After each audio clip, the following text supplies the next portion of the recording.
1 Corinthians 11 verse 26, NKJV.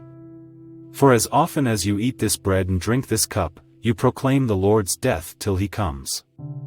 In 1 Corinthians 11 verses 20 to 34, Paul is addressing the issue of communion with the Corinthian church.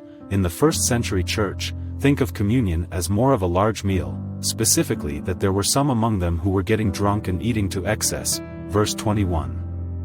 He corrected them by reminding them of why they take communion in the first place, to put them in remembrance of the tremendous price that Jesus paid for them, and that it's a physical profession of their faith in what Jesus did for them on the cross.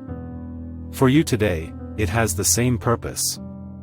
As you take communion, it focuses your thoughts on Jesus and professes to those around you that you believe and receive his sacrifice into your own body.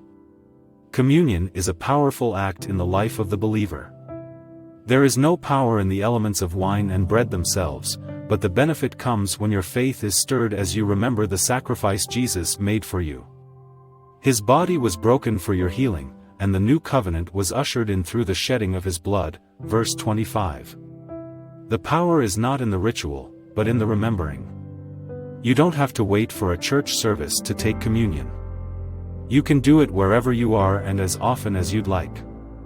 The type of juice or bread you use isn't what's important, but what you think about is. You can use Matthew 26 verses 26 to 28 as a guide. This simple act of remembrance can lead to the manifestation of healing in your body.